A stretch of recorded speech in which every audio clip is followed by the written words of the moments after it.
Good morning, everyone. So, today, the United States is entering a new phase in its global strategy. So, in a major announcement today, President Donald Trump revealed a series of new tariffs targeting not only US adversaries but also long standing allies.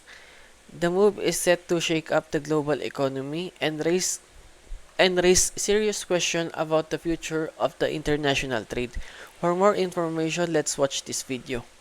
We begin with breaking news from the United States, where Donald Trump has announced a raft of tariffs on goods imported into the US from around the world. The US president declared a 10% baseline tax on imports from all countries and higher rates on dozens of countries that run trade surpluses with the United States. All foreign-made cars will be hit with a 25% tax. He said his administration would charge half of what he claimed other countries were charging the US. Starting tomorrow, the United States will implement reciprocal tariffs on other nations. It's been a long time since we even thought of that.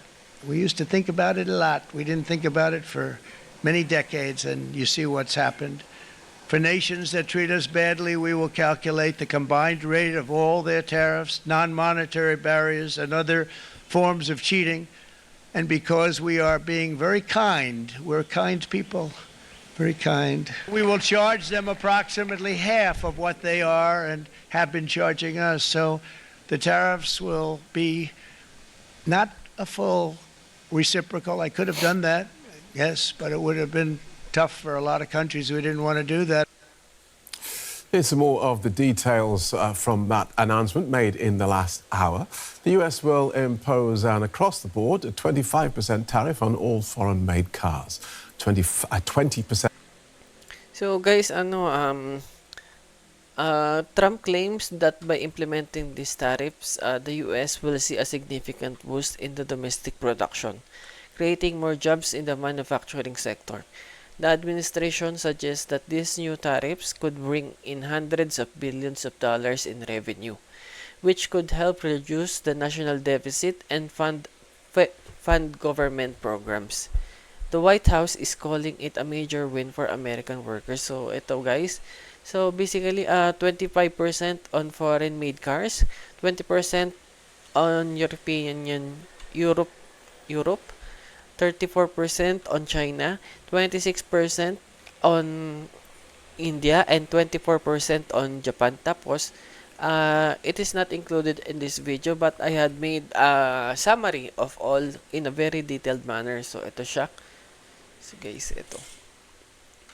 If you can see, China, basically China, teka,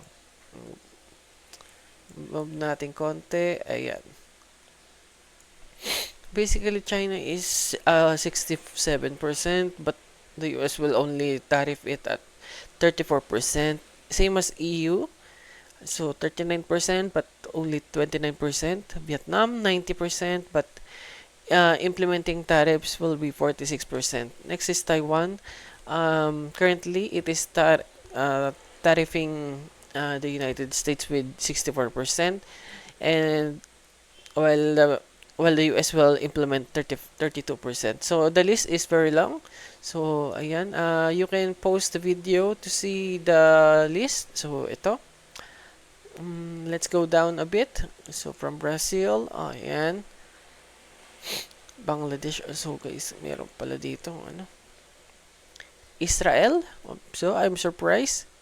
Australia. So nice, very good, very low. Okay, United Kingdom 10% then. Philippines 34%. So implementing will be 17%. Okay. Okay. So let's continue the video. Tax on imports from the European Union, 34% on goods from China, 26% on India, and 24% on Japan. Let's get more on this from our correspondents Janelle Dumoulin in Washington and Jack Parrock in Brussels. Welcome both. Let's start with you, Janelle. Talk us through the announcement.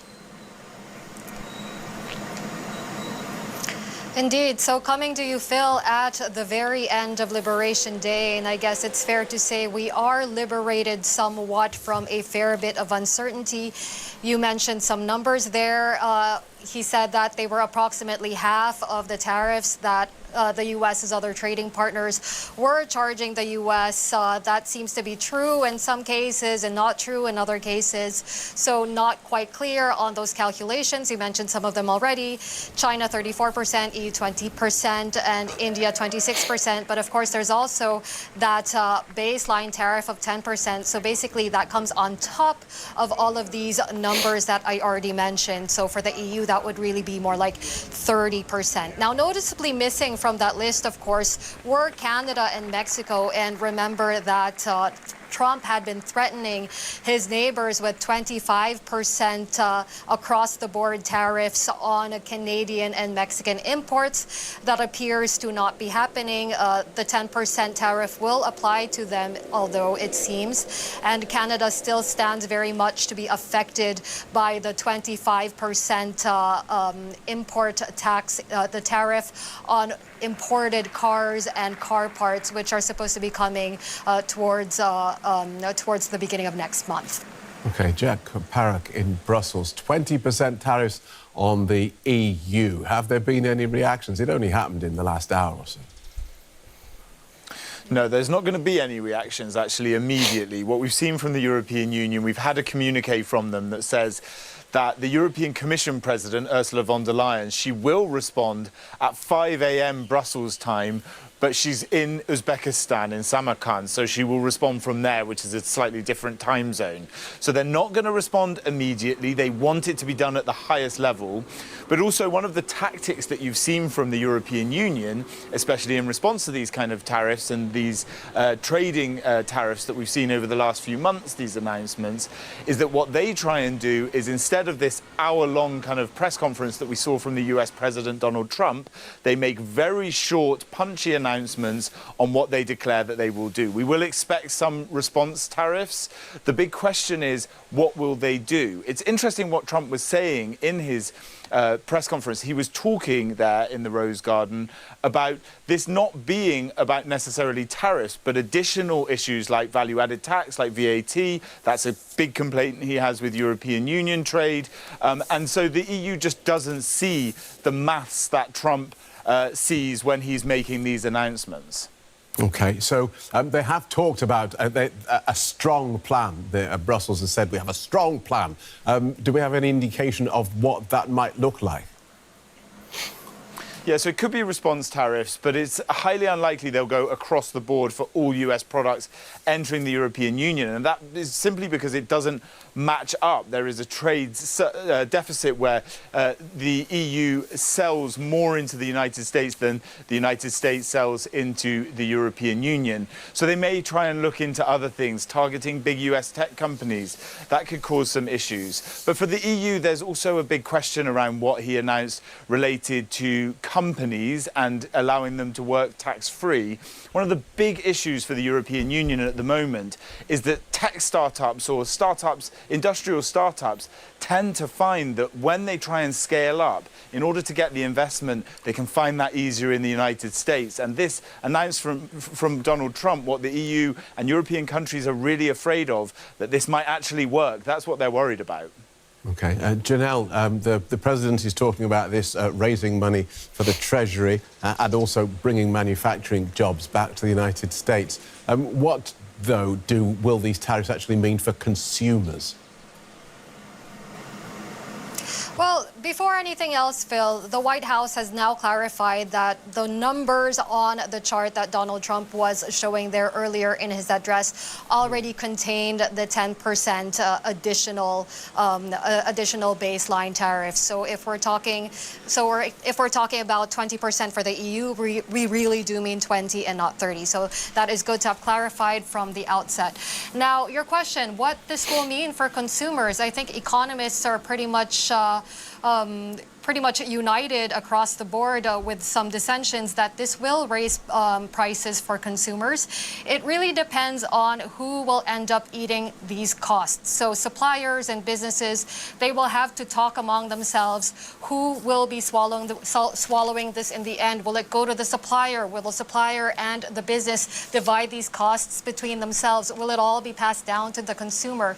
If I'm to give one example for just to illustrate how this might take effect. So let's take the example of packaging. A lot of products have packaging. A lot of packaging comes from China. Now China, of course, is facing this 34% tariff plus and the additional 20% that Trump had already imposed on Chinese imports before that. So packaging will cost importers, say you're a small business and you want to wrap your products in packaging, that will cost an additional 54%. If you are a small business unable to swallow that, where would you put it? You would pass it on to your consumers. And I can imagine a lot of businesses will be making this calculation. As such, we will be seeing definitely some price increases here in America. Okay, thank you for that, Janelle. Janelle Dumoulin in Washington and Jack Parrock in Brussels. Thank you both. So guys, while the US President Donald Trump stand firm in his belief that this tariff will strengthen the American economy, it's clear that the road ahead is uncertain. Will these aggressive trade measures truly benefit the United States worker, or they will lead to economic turmoil? As the world watches closely, only time will tell. That is it for today's report, so make sure to stay tuned for more updates for this developing story. Thank you for watching.